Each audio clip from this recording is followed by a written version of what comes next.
Hi everybody, I'm the Rum. And I'm the Wine. And on today's video, we're going to talk a bit about the things that we've enjoyed doing every year, that we've learned to love, that we do here in Ireland. So, stay tuned.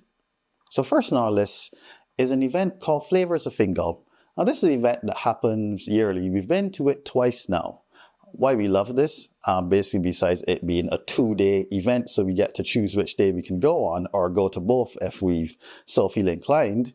Yeah, Ireland has these very interesting kind of family-oriented type events that you can't tell they're just family type things, but when you go there, it's kind of huge expanse of various things to do that you can literally just spend an entire day there. So first of all, what is Flavours of Fingal? Flavours of Fingal is hosted in Donabate next to Newridge Bridge House. Anyways, it's a big park and it's a big outdoor festival where they have a lot of different things to do, a lot of different stalls, like everything from we still haven't figured out what the people dressed as Vikings are doing there. Because there's just so much to do. We still haven't gotten around to them. There are a lot of different animals to see, farm machinery on display. We've seen a sheep herding. Yeah, sheep herding. There's lots of sheep herding here. We've seen geese being herded. Yeah, horses, equestrian, live performances, lots of foods, different foods. You know, you've got, I think last time we had some cool Indian food, but you know, there's lots of your Irish food and candies and stuff. And basically food. If you've noticed, the bottleneck in us seeing more of the festival every year so far has been the food, because it is also a food festival, and we've certainly spent enough time trying different types of foods, which have been quite delicious. Yeah, a whole day thing. So we can decide, here's where we're going to get lunch, here's a snack, and maybe some dinner to carry home. So definitely one of dessert in between. Yeah, you know, I was trying not to mention dessert, but I can think of the right here, right now. Okay, that's back to thing. We're going to eat some dessert after this. I think I have some dessert left somewhere. So I think that leads us to point number 2, which I promise isn't going to be food. So after eating a lot of food, we also need some annual traditions that involve a little bit of exercise. And one of those is what used to be the Bray to Greystones cliff hike, but since erosion doesn't like us doing that anymore, it's more turned into hiking up to Bray's Head.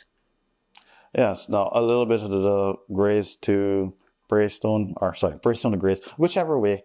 This was a walk that is still there. It exists, a cliff walk that can go from, you know, one town to the other, but erosion has kind of made a part of it not safe. So please don't do that. But you can just walk up to the certain point with the big warning signs and then walk back. You still get some beautiful views. Just don't try to attempt going from one town to the other, which leads us back to Bray's Head. What is Bray's Head? It's not a mountain, because, you know, Austrian chuckles here every time I say mountain here, because everything's out here short to her. Yes, leave it be, Austrian. Leave it be. Yeah, so this is kind of like a generously sized hill there, right along Bray, that has some of the most lovely views of the coast that you climb at this thing. It's a bit more of a workout than you would think. I like to think of it as the yearly fitness tests that we take to see how we've been doing. If we were locally there, we'd be like some of these families that just casually walk up there like if it's nothing. But we're not, so we're a bit out of breath by the time we get to the top. But there's a nice cross on top where people like to take pictures, and absolute beautiful views of the Irish coastline and, of course, Bray town beneath.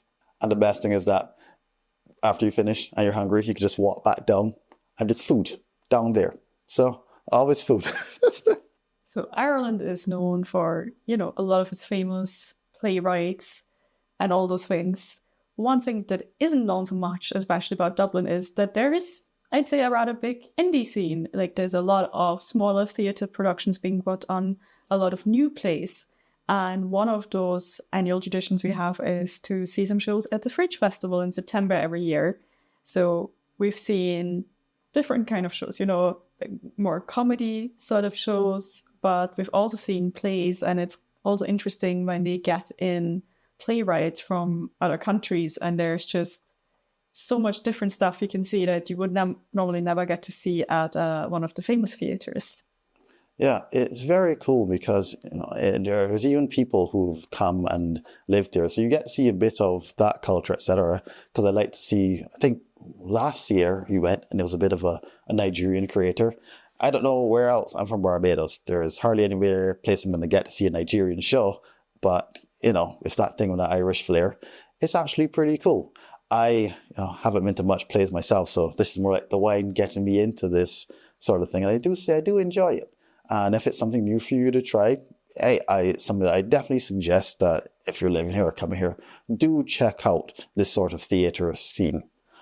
But one more thing, these things sell out quickly. So you got to be fast to get these tickets or they're just poof, gone.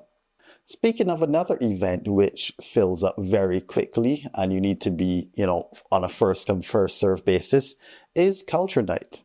It's that one night that happens, when is it, October? About? Also September. Also September. Oh, September's a busy month. Yeah. That it basically might have a couple of places that maybe usually you have to pay money for. That will be free for just this one night. We would frequent this like every year. We've been so many places. We've seen St. Patrick's, we've seen Christchurch Cathedral, we've seen some sort of seismic, seismic. Meteorological Institute of Trinity. So the thing is, you get to see a lot of the big kind of tourist attractions. So that's how we saw the Book of Kells, which is kind of because you're trying to squeeze a lot of stuff into it because it's free. So a lot of people just rush through very quickly. So if you want to really enjoy exhibition, I'd say invest the money and go on a different day. But the really also interesting thing is you get to see places that that wouldn't be open to the public, like the Seismic Institute. So we got to see people who just work at the university or studying there explain to us, although they had this entire wall of, I can't remember how many monitors there were, and how they're used to track earthquakes and just explain kind of a bit about the work that they do. And the expeditions and so on like that. And that's also a big, beautiful thing about it. There are people that actually work here or have vested knowledge about the things. So you're not just there kind of self-guided tour. All of these things on Culture Night usually has someone telling you about these little nuggets of information and really interesting that you wouldn't really get usually unless you pay for a tour guide through these places. And last on our list is not quite defined to one single event because it happens at lots of different times during the year, and that is people here love decorations. So we first noticed that when in the first place we lived with our landlady, and for October only just started and she started bringing out these boxes full of pumpkins, all kind of gruesome decorations, figurines, all kinds of things. We were like, wow, this woman's really into Halloween.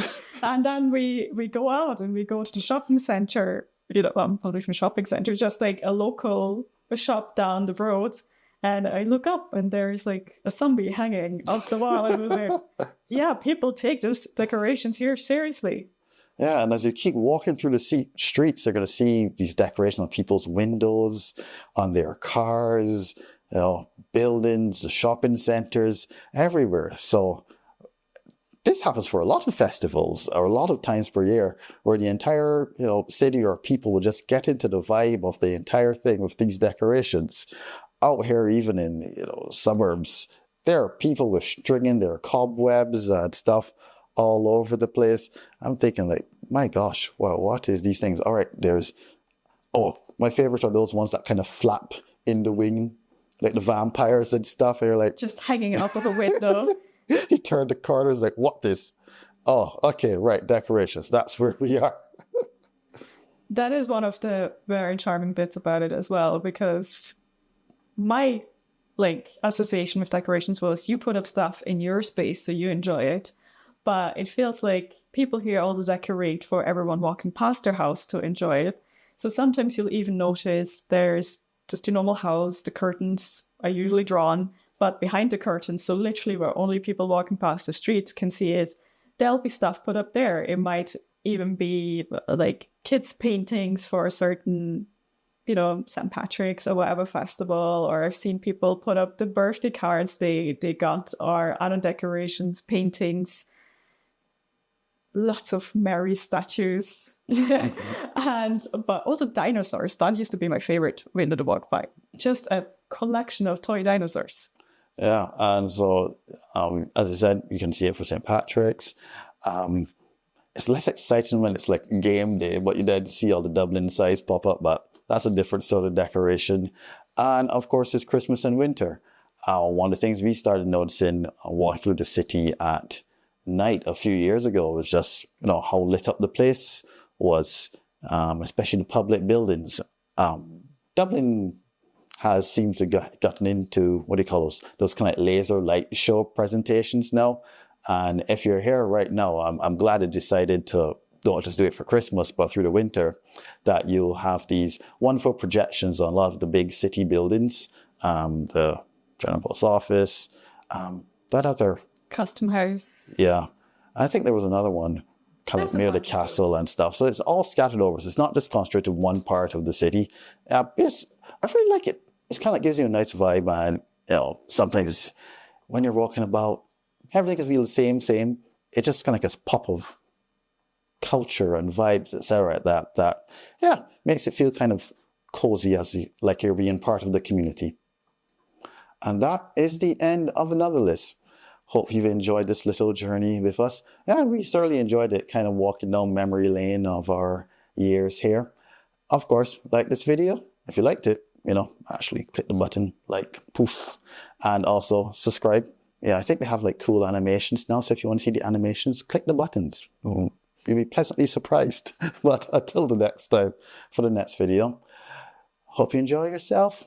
Be safe out there and see you later. Bis später.